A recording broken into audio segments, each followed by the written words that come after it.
Hey, it's Jackson from LitLearn. In this video, we are going to talk about the 3 laws of analysis. And these 3 concepts are super important in helping you understand how to correctly approach analysis, whether it's a visual text or a piece of literature.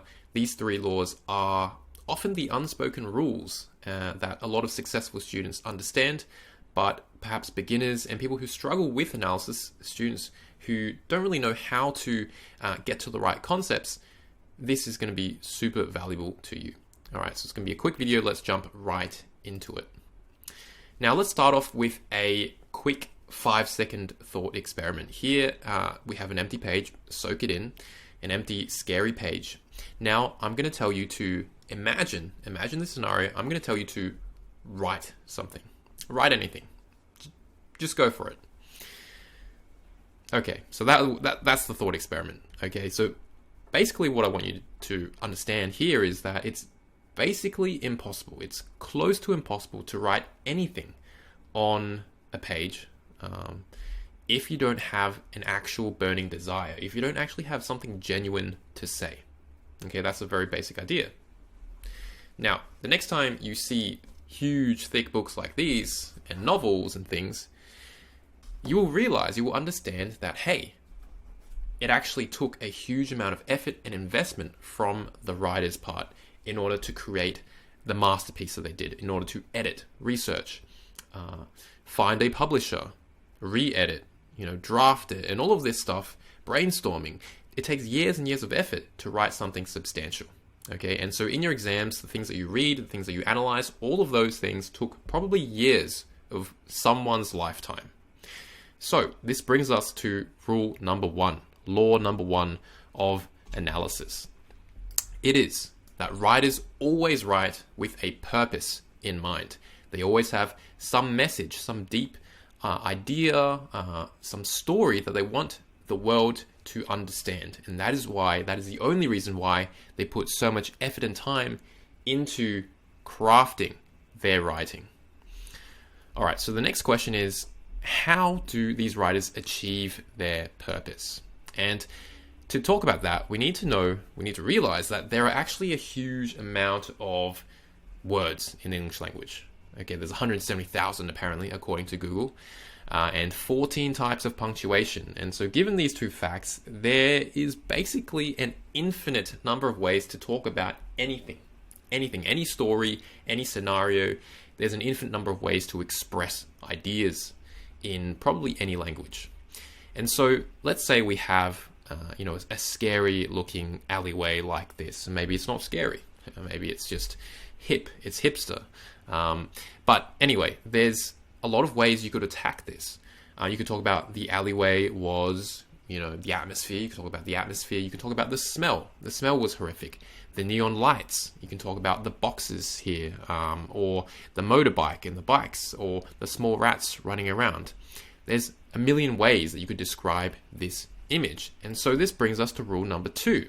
It is that every word on a page is a choice, So if you look at a page, realize that every single word there could have been replaced by something else. And the page that you do see was crafted word by word, punctuation by punctuation, by someone based on a choice, based on, yes, I want this word to be here, I want to use this word, I want to use that word. So everything was a conscious choice that you see on a page. So now the question is, you might question that and you might say, I don't believe you, Jackson. People just write. When I write, I don't think that much. I just use whatever word there is. And that just simply means you're not a very serious writer. The most serious writers would certainly try to choose the perfect word. So now the question is, why do writers choose a phrase, punctuation, word over another one? Okay. And to talk about this, we need to look at an example. So a quick example would be, let's say you own a smoothie business and you send out emails to potential customers to get them to buy your smoothie. So let's say the subject is buy my smoothie. The purpose here is you want them to open your email. Is this particularly good as an email header? Not really, because it sounds pretty scammy. So let's say you add this extra word here. Buy this secret smoothie. Caps lock makes it interesting, makes it more attention grabbing, and adds a bit more mystery. Okay, so it creates a different effect. It creates mystery. Now, let's say we just skip the buy. We don't even include the word buy to make it less scammy, and we keep the secret part, and we add these ellipses. This is a type of punctuation. It adds more mystery because the dots reveal that maybe there's actually more. There's more to learn by clicking on this email and reading it.